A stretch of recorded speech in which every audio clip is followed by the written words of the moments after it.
thanks for purchasing an SH1 from Cobotics by Bishop Clean Care. In this short video, we're going to show you a little bit about how to assemble and disassemble your unit, and also how to use it in different cleaning modes.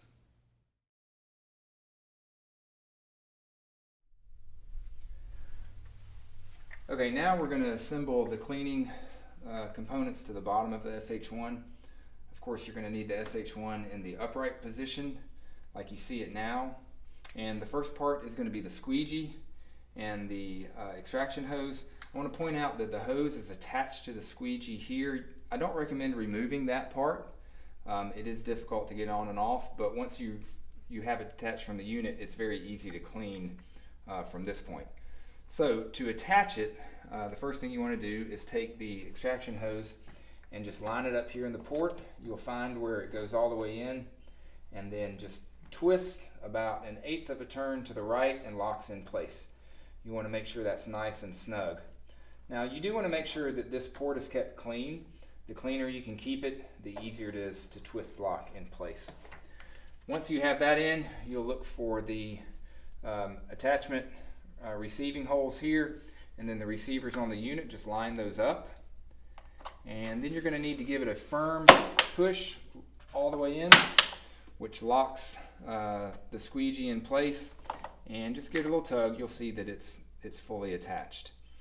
All right, next you have your splash guards and your brushes. You'll need to put your guards on first. If you put the brushes on first, you can't put the guards on. So you just line them on the correct side. Sometimes the squeegee's in the way, they pop right in place. And then your brushes can go on. This works like most orbital brush sets. You just give it a firm twist to lock it in place. You're going to do to the outside for each brush. So on this side, I'm going to twist the opposite direction. It locks in place, and the brushes are secure. And that's how you assemble your squeegee, your brushes, and your brush guards.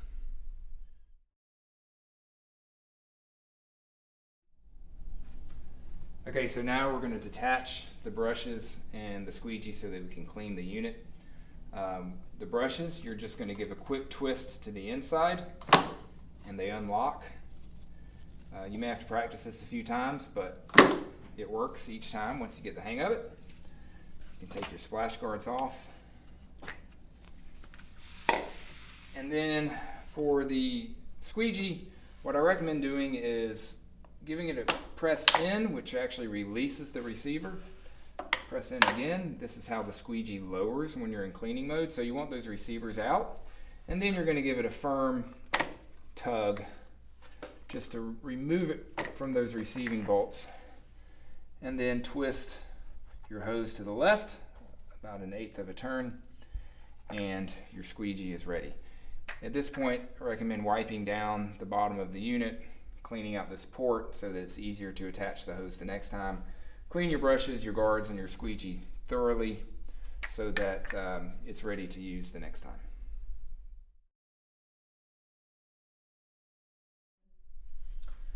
Okay, so here I'm going to show you how to use the locking handle to move the handle into different positions on the SH1. So here it's in the upright position, and we can easily move the unit from this position anywhere we want to. But when we're ready to clean, we're just going to lay it all the way down on the ground. Now, this is your quick release handle. Pull it one time, and that allows the handle to now move up into this 360-degree position for cleaning. But you can also store it this way. In order to do that, you actually have to pull the handle again. It's like a quick release, so give it a pull again, and then it's ready to lock in place. And you just have to kind of find, there it is, the locking position, and it'll stay put. When you're ready to clean, you do the same thing. This is the cleaning position. You'll give it a quick tug, and you can clean with this swivel mechanism. When you're ready to store it again, you come all the way back over, give it a quick release, and find the locking position. and return it to the upright storage position. A quick note on storing the unit: we always recommend storing it when not in use in the upright position where the brushes and the squeegees are off the ground. If you do store the unit in the cleaning position, like this could potentially cause pressure on your brushes and squeegee, distorting their shape. So we don't recommend that you store it like this.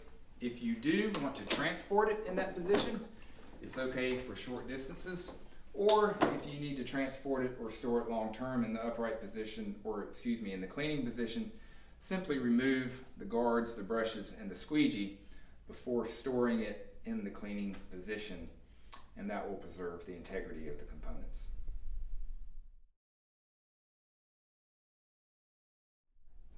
Okay, now we'll cover how to handle the freshwater tank and the recovery water tank.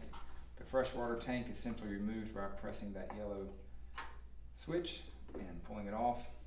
And you'll see here that you can lay it flat. It's designed to be able to fill in a regular sink, so you can lay it flat, open this port cover, and then put under running water to fill up with fresh water.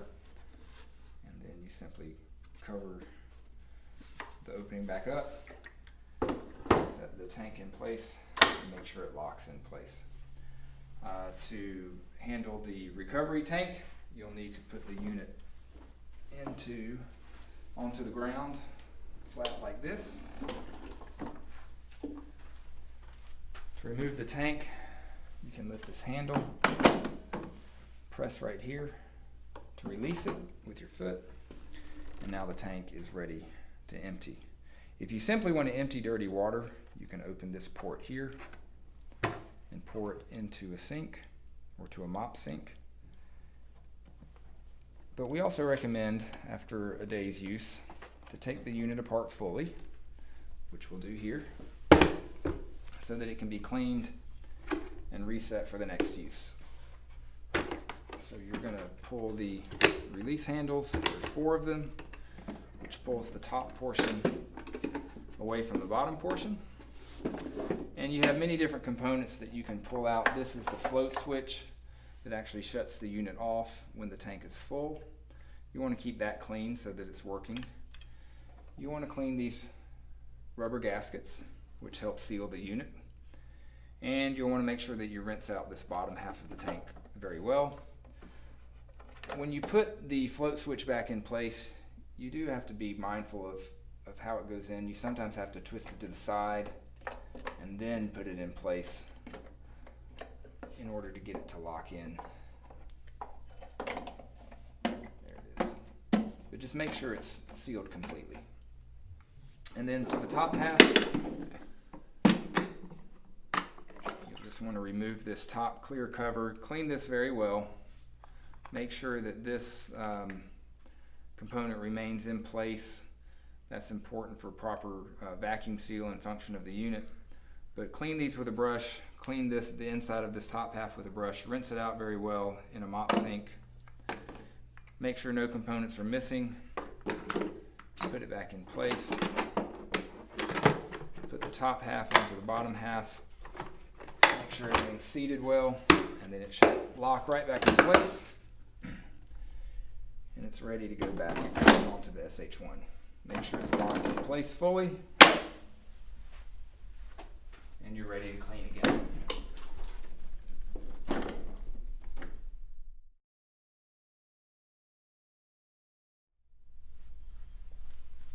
Okay, your SH1 comes with multiple cleaning modes.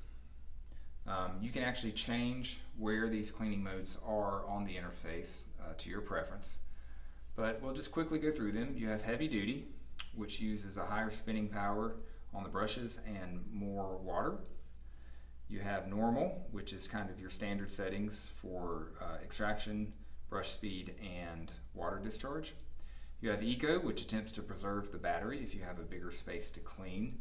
It will use lower power settings. You have low residue, which will use less water if you're concerned with the amount of water that's going to be put on the floor that you're cleaning. And then you have here other modes that you can continue with. Soak will actually turn off the vacuum, so that you're just discharging water and scrubbing. So this might be for a floor that needs a little extra dwell time with water or chemical. Then you have water suction, where if you just simply want to extract water that's on the floor without actually using any cleaning or water discharge. And then you have brush max, which will increase the speed of the brushes, again for maybe a heavy duty cleaning situation. And then you have your accessory settings, which we'll go over in a separate video. If you want to change the order of these, you can go to your settings, and you can change where your cleaning modes show up on the screen. So the ones that you want to show up on the home screen are the ones that are checked, and so you can change it so that your 4 favorites show up on the home page. And then in other settings, you have your consumable reminders if you want reminders of when to change your brushes or other consumable products such as the squeegees. This will remind you. And then you have operating data about the total hours of cleaning time, the time that you've been using the battery. You also have tutorial videos where this will show you how to just give you a refresher if you have new employees that need training on how to do different things with the SH1, including assembly or disassembly of the different components.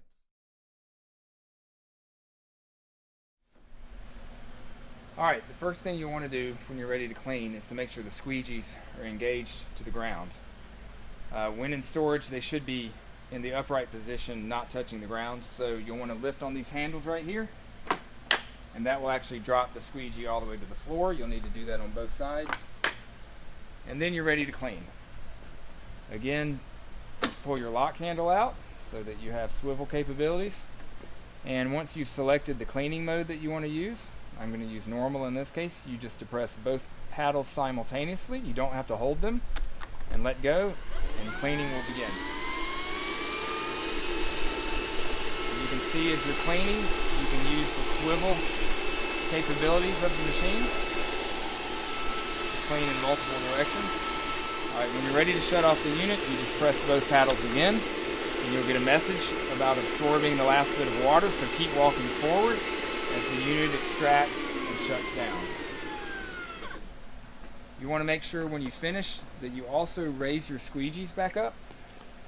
So you'll just lift again on the handle on both sides, and your squeegee will be off the ground. Okay, when you're done with a hard day's work with your SH1, we want to make sure that you take good care of it. So be sure to disassemble all cleaning components such as the brushes, side guards, and squeegee. Also your recovery tank. Clean all of these thoroughly, allow them to dry, charge your battery, empty your water tank, and your unit will be ready to go for the next day's work. We hope you get many years out of your unit. If you ever need assistance or have questions, please reach out and we're ready to help.